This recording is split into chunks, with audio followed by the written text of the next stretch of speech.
이런 와중에 눈길을 끄는 소식이 있습니다. 바로 아이폰 16 프로 라인업의 디스플레이 크기가 커질 것이라는 루머입니다. 참으로 믿기 힘든 충격적인 루머이긴 하나 시장조사 전문기관 DSCC의 CEO이자 디스플레이 분석가인 로스 영이 이와 같은 주장을 했다는 점이 눈길을 끕니다.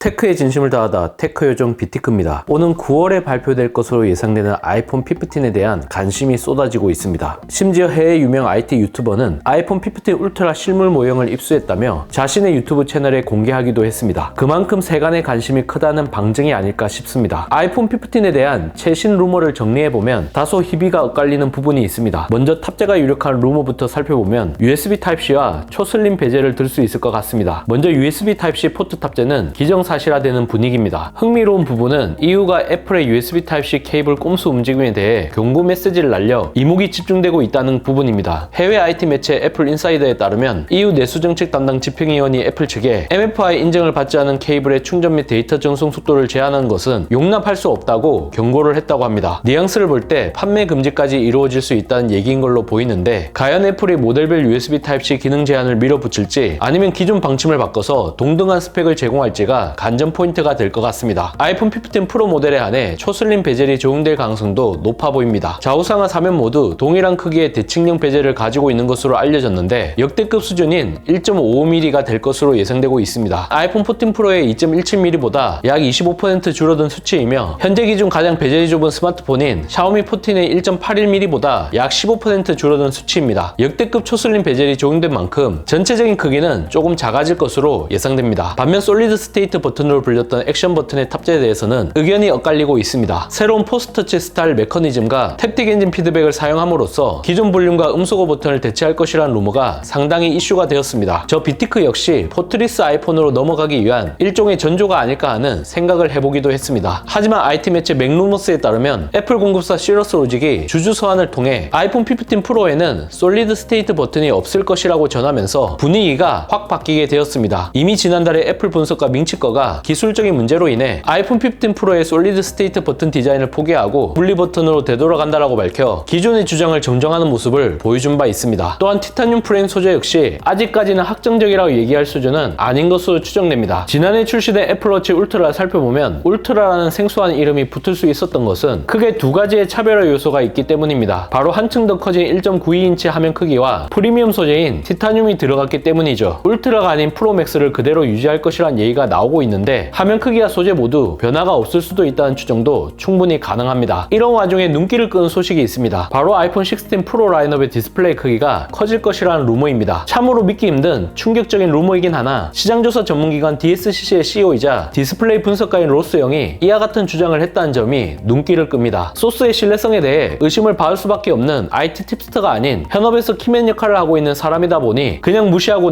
넘어가기에는 사실 힘든 부분이 있습니다. 아이폰 14 일반 모델에는 노치가 들어가고 아이폰 14 프로에는 펀치홀 디스플레이가 탑재될 것이라는 걸 이미 정확하게 예측한 전적이 있을 정도로 상당히 신뢰도가 높은 업계 소식을 제공하고 있다는 건 분명한 사실입니다. 로스의 보고서에는 이렇게 적혀져 있습니다. 애플이 2024년 출시할 아이폰 16 프로 및 아이폰 16 프로 맥스 모델은 각각 6.3인치, 6.9인치 디스플레이 크기를 특징으로 할 것이라고 말입니다. 다만 해당 크기는 반올림된 수치이기 때문에 실제 체감되는 크기 향상은 숫자보다 덜할 것으로 예상됩니다. 소수점을 포함한 정확한 크기는 오늘 23일 LA에 열리는 디스플레이 위크 컨퍼런스에서 공개할 예정이라고 합니다. 만약 아이폰 16 시리즈가 프로 모델에 한해 0.2인치가 커지게 된다면 구분하는 게 좀 더 용이해지는 거죠. 화면이 커지는 만큼 상대적으로 컷아웃이 작아 보이는 일종의 착시 효과도 생길 수 있습니다. 아이폰 16 일반 모델에도 더 큰 디스플레이가 탑재될지는 불분명하지만 지금까지 애플의 성향을 볼 때 전작과 동일한 화면 크기를 유지하지 않을까 조심스럽게 예상해 봅니다. 그래야 급 나누기를 통해 프로 모델로 쏠림이 이루어지게 되고 ASP와 순이익을 극대화하는데 도움이 될 테니 말입니다. 하지만 이렇게 되면 반드시 해결해야 하는 이슈가 있습니다. 화면이 커지게 되면 휴대성은 떨어질 수밖에 없는 일종의 트레이드 오프가 발생할 수밖에 없습니다. 만약 아이폰 15 프로 수준의 초슬림 베젤이 적용된다면 아이폰 14보다는 약간 커지는 수준으로 타협이 이루어질 여지는 충분해 보입니다. 문제는 무게라고 할 수 있는데 지금보다 더 무거워진다면 상당히 부담스러운 일이 될 수밖에 없죠. 7인치에 육박하는 역대급 대화면과 티타늄이라는 새로운 소재가 아이폰 최초로 적용되게 된다면 울트라라는 명칭이 최초로 붙는 럼버링은 15가 아닌 16이 될 가능성도 충분히 있지 않을까 싶습니다.